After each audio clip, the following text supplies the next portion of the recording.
కానీ ఆ విధానాలు నచ్చక నేనే వెళ్ళదలుచుకోలేదు. నేనే ఆ వేదిక నుంచి బయటకు వచ్చేదా. మీరు అధికార పార్టీ ఎమ్మెల్యేగా బేసిక్గా ప్రతిపక్ష నాయకుడి నుంచి మీకు ఇబ్బందులు ఉంటాయి. దేవినేని ఉమా కంటే కూడా మీకు పర్టికులర్గా జోగి రమేష్ నుంచి ఎక్కువ ఇబ్బందులు ఫేస్ చేసినట్టున్నారు కదా. చాలాసార్లు మీరు సీఎం గారికి కూడా నన్ను ఇక్కడ పనిచేసుకొని ఇట్లే జోగి రమేష్ ఇబ్బంది పెడుతున్నారు అనేది జరుగుతున్న వాస్తవాలన్నీ నేను హైకమాండ్కి ఎప్పటికప్పుడు తెలియపరిచానండి. సుబ్బారెడ్డి గారికి తెలియపరిచాను, సజ్జల రామకృష్ణారెడ్డి గారికి తెలియపరిచాను, పెద్దిరెడ్డి రామచంద్రారెడ్డి గారికి తెలియజేశాను, ముఖ్యమంత్రి గారికి కూడా సాక్షాత్తు తెలియజేశాను. వీళ్లల్లో పెద్దిరెడ్డి రామచంద్రారెడ్డి గారు అయితే చాలా ఘాటుగా స్పందించారు. ఎవరి నియోజకవర్గంలో వాళ్ళు పనిచేసుకుంటే తప్పితే ఒకళ్ళ దాంట్లో ఒకళ్ళు ఏలు పెడితే ఊరుకోనని చెప్పి. వారు ఇన్ఛార్జిగా ఉన్నంతకాలం ఒక రకంగా నడిచింది వ్యవహారం.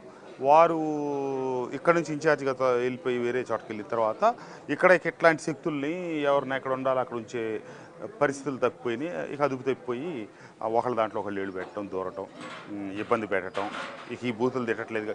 వీళ్ళే పోయి చెప్తారు 2 సంవత్సరాల ముందు నుంచి ఇక్కడ పోటీ చేయడం ఉండడం అసలే ఉండదు. అక్కడ శారద గారు ఉండడం పోతాడు. వాళ్ళకి నచ్చని వాళ్ళు అక్కడ కాంగ్రెస్ పార్టీలో గ్రూపులు, వర్గాలు, హైదరాబాద్లో ఒక వర్గం, విజయవాడలో ఒక వర్గం, కడపలో ఒక వర్గం, ఢిల్లీలో ఒక వర్గం, గల్లీలో ఒక వర్గం, ఎన్నో వర్గాలు, గ్రూపులు, తగాదులు ఉండేవి. ప్రాంతీయ పార్టీల్లో కూడా కోటరీ సిస్టంలు వచ్చి ఇప్పుడు ముఖ్యమంత్రి గారు వారి చుట్టూ గిరిగీసుకొని లోపల కూర్చున్నారు. వాళ్ళ ఆయన గారి కళ్ళకి కనిపించేటట్టుగా కొన్ని, ఇది ఆయన చెవులకు వినిపించేటట్టుగా కొన్ని, ఆయనకి సువాసనలే వచ్చేటట్టుగా కనిపించేటట్టుగా కొన్ని చెప్పి ఆయనకు వాస్తవాలు కనపడని స్థితిని కొంత కల్పించారు. అక్కడ వారు దాంట్లోనే ఉన్నారు.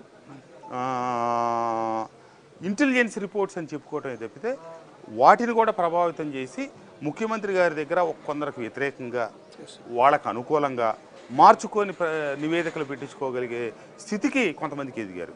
ఇవన్నీ కూడా పార్టీకి ఇబ్బంది. ఇప్పుడు ఈ రకమైన పరిస్థితుల వల్ల పార్టీకి ఇబ్బంది, ఇక్కడ నాయకత్వాలకి, పనిచేసే వాళ్ళకి ఇబ్బంది.